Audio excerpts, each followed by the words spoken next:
അനേക സ്ത്രീകൾ യേശുവിന്റെ പുറകെ കരഞ്ഞുകൊണ്ട് യേശുവിനെ സ്ത്രീകൾ മുഴുവനും യേശുവിന്റെ കടന്നു ചെല്ലുമ്പോൾ യേശു കരഞ്ഞവരെ നോക്കി ഇങ്ങനെ പറഞ്ഞു, യേശുവിനെ പുത്രിമാരെ, നിങ്ങൾ എന്നെ ചൊല്ലി കരയണ്ട.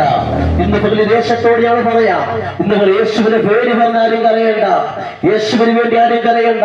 ഇന്ന് പകൽ നശിച്ചു പോകുന്ന നമ്മളെ തലമുറയെ ചൊല്ലി കരയുവാൻ ഇന്ന് പകൽ യേശു ആ ദേശത്ത് നിന്നോട് വിളിച്ചു പറഞ്ഞു. എന്തുകൊണ്ടാണ്? ഇന്നേക്ക് 2026 വർഷങ്ങൾക്ക് മുമ്പ് പാലസ്തീന്റെ പച്ചമണ്ണിൽ നിന്നുകൊണ്ട് യേശു വിളിച്ചു പറഞ്ഞു, എന്നെ ചൊല്ലി കരയണ്ട. പിന്നെ ആരെ ചൊല്ലി കരയണം? നശിച്ചു പോകുന്ന തലമുറയെ ചൊല്ലി കരയണം. ശരിയാണോ? ഈ വർഷത്തെ നിങ്ങൾ തിരിഞ്ഞു നോക്കിക്കേ, നമ്മുടെ എത്ര കുഞ്ഞുങ്ങളാണ് ആത്മഹത്യ ചെയ്തത്. പത്രം എടുത്ത് വായിക്കണം.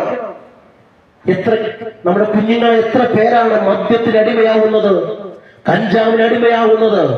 ഇന്ന് പകൽ ദേശമേ, നമ്മുടെ കുഞ്ഞുങ്ങൾക്ക് വേണ്ടി, തലമുറയ്ക്ക് വേണ്ടി കരയുവാൻ ഇന്ന് പകൽ ഈ ദൈവത്തിന് വളരെ ശക്തമായി ഞങ്ങൾ ദേശത്തോട് വിളിച്ചു പറയുകയാണ്. ഇന്ന് പകൽ ഈ ദേശത്തോട് വിളിച്ചു വരാൻ ഞങ്ങൾക്ക് തരുന്ന ആവശ്യം എന്ന് പറഞ്ഞാൽ, ഈ യേശു അന്ന് വിളിച്ചു പറഞ്ഞെങ്കിൽ ഇന്ന് പകൽ നമ്മുടെ തലമുറയെല്ലാം അവർ ഒരു നാശത്തിലേക്ക് പോവുകയാണ്. 4ാം ക്ലാസ് മുതൽ എത്ര കുഞ്ഞുങ്ങളാ MBBS പഠിക്കുന്ന കുഞ്ഞുങ്ങൾ ആത്മഹത്യ ചെയ്യുന്നു, എഞ്ചിനീയറിംഗ് പഠിക്കുന്ന കുഞ്ഞുങ്ങൾ ആത്മഹത്യ ചെയ്യുന്നു. എത്ര കുഞ്ഞുങ്ങളാണ് ആത്മഹത്യ ചെയ്യുന്നത്? ഇന്ന് പകൽ സ്നേഹിത വിളിച്ചു പറയട്ടെ, നമ്മുടെ തലമുറയ്ക്ക് വേണ്ടി നമ്മൾ പ്രാർത്ഥിക്കണം, നമ്മുടെ ദേശത്തിന് വേണ്ടി പ്രാർത്ഥിക്കണം. ഇന്ന് പകൽ പറയട്ടെ, എത്ര കുഞ്ഞുങ്ങളാണ് ഇങ്ങനെ നാശത്തിലേക്ക് പോയിക്കൊണ്ടിരിക്കുന്നത്.